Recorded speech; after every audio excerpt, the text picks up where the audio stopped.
Nevada's former Attorney General now has his sights set on the U.S. Senate. Republican Adam Laxalt launched his 2022 campaign on Tuesday, making him the most prominent member of the party to enter the race so far. Laxalt was also the public face of the Trump campaign's legal challenges to the 2020 election results in Nevada. He is looking to unseat Democratic Senator Catherine Cortez Masto, who is up for her first re-election in 2022.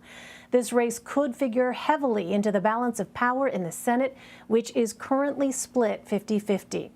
For more, I'm joined by Victor Jakes. He's an opinion columnist for the Las Vegas Review-Journal. Victor, welcome. So can you tell us more about Adam Laxalt and his family's long history in politics? Well, as you said, Adam Laxalt does have a family history of politics, specifically Nevada politics. His grandfather was governor of Nevada, was a two-term senator from Nevada. Adam Laxalt was Nevada's attorney general. He won in 2014. He ran for governor here in 2018, lost that race by about 4 percentage points. So certainly has a rich family tradition of being involved in politics here in Nevada. Well, Laxalt is not the only Republican looking to unseat Senator Cortez Masto. How do Nevada Republicans feel about Laxalt and his chances? They're very positive. I would be absolutely floored if Laxalt wasn't the nominee. He's done a really good job of cultivating the Republican base. He holds a political event, basically a huge picnic with political speakers called the Bass Fry. It's something his grandfather did. He had 4,000 people there this last weekend, which is just a huge turnout in a state like Nevada when you don't have the president speaking. He ran against the state treasurer 4 years ago in the primary for the governorship, and he won by 60 points. So Republicans in Nevada are very big fans of Laxalt. I see almost zero resistance to him getting the nomination. All right. Well, what about Democrats? How have Democrats reacted to Laxalt's Senate bid? Well, they aren't fans, that's for sure. So I think their big attack is going to be trying to tie Laxalt to President Trump. As you mentioned, Laxalt was really the public face of Trump's efforts after the elections to challenge Nevada's election processes.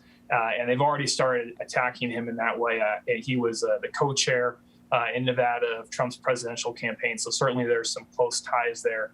And I expect Democrats will hit that theme repeatedly throughout the campaign, trying to tie Laxalt to Trump. And I expect that Laxalt will try and tie Masto to Biden. We might get a little bit of a Biden-Trump redux here in Nevada. So, Victor, Democrats have won recent statewide races in Nevada. Some of those races have been close. President Biden and Hillary Clinton both won the state by about 2 points. Senator Cortez Masto also won her seat by 2 points back in 2016. Is it clear how close that race might be next year? Well, I think it's going to be close. I think Nevada at this point is a lean blue state, but not a solid blue state.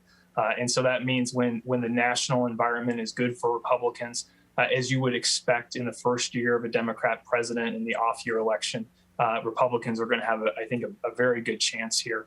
Rural Nevada is very Republican. They turn out disproportionately compared to the metro areas. Obviously not a huge chunk of the electorate, but certainly that benefits Republicans. Races here tend to be very close. Senator Reid won one of his races about 20 years ago by about 400 votes. Laxalt's grandfather lost the Senate seat by about 50 votes. So we're known for tight races. And even though we're a blue state, lean blue state in a lean red year, I think you're going to see a very, very tight race. All right. Victor Jakes for us. Victor, thank you very much. Thanks for having me on.